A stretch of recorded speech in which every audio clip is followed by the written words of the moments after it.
Hi everyone, my name is Lao Beijian.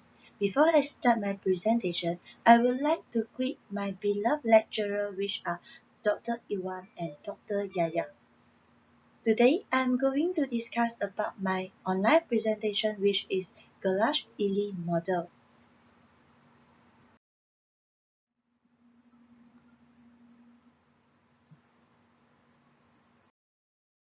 What is Gerlach model? Gerlach model first introduced in 1971 by Vernon Samuel Gerlach and Donald Ely. This model is compatible with media-rich instructional approaches and is appropriate not only for K-12 but also used in higher education. Gerlach model is a step-by-step planning instruction that create method for reaching each of the desired learning outcome.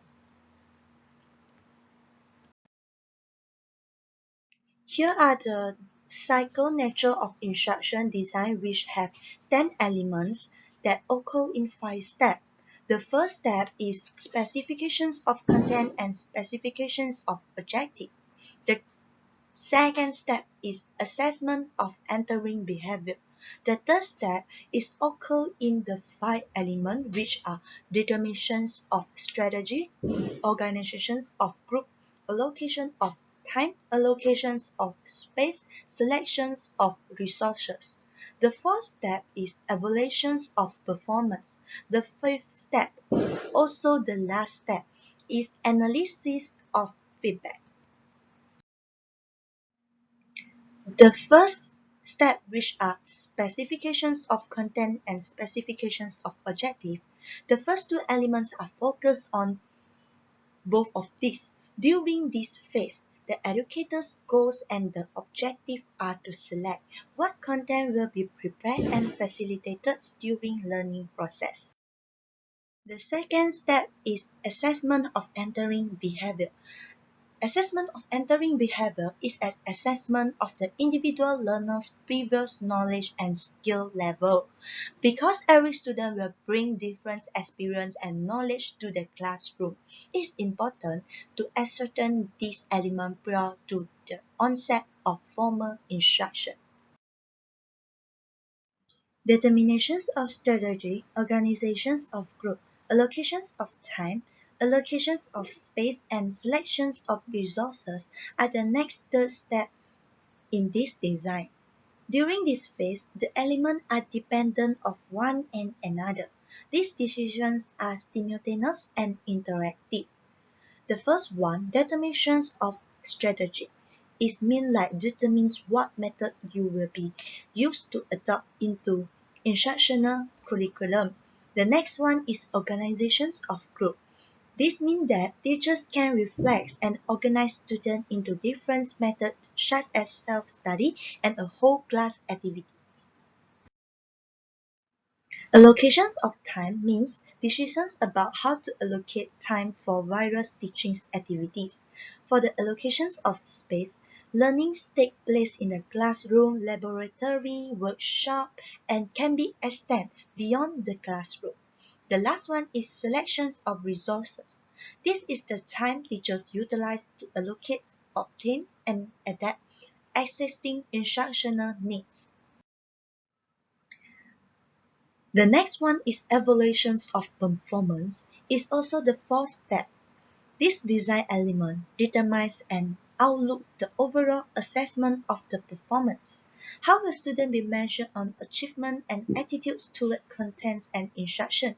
And what was the overall effectiveness of the lesson? The final step is analysis of feedback.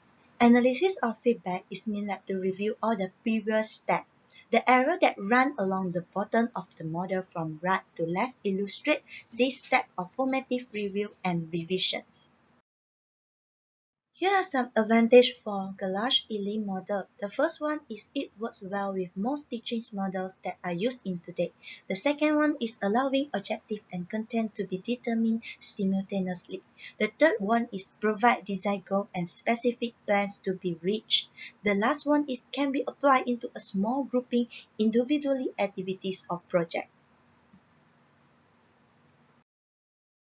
Next one advantages. This model also have their disadvantages. The first one is the model is relatively weak for implementations. The second one is tend to be very teacher-centered teaching. The third one is lack of formative assessment for student evaluation. The last one is does not full line up with ADs. ADs mean like analysis, design, develop, implement, and evaluate.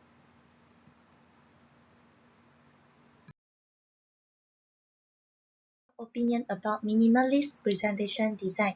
In my view, minimalist presentation design is a displays idea installed without spending hours in the presentation design. The next one is a design that fit the minimalist philosophy of removing all the unnecessary elements. The third one is fully editable. This means that you can add or delete the item and element that you need.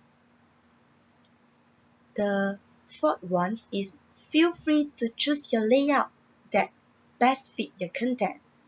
Minimalist presentation design, it includes a different icon. The last one, and also the importance.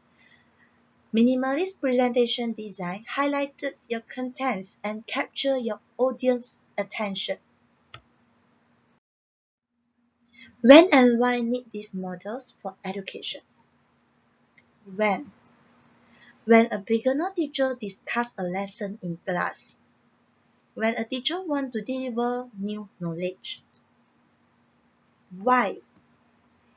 When suited higher education sector because the strategy using by this model included multimedia while giving instruction.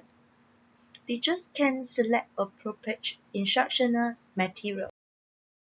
As a conclusion, the Gerlach model shows the relationship between one component and another, and offers a sequential patterns that can be developed into a strategy for a good teaching and learning.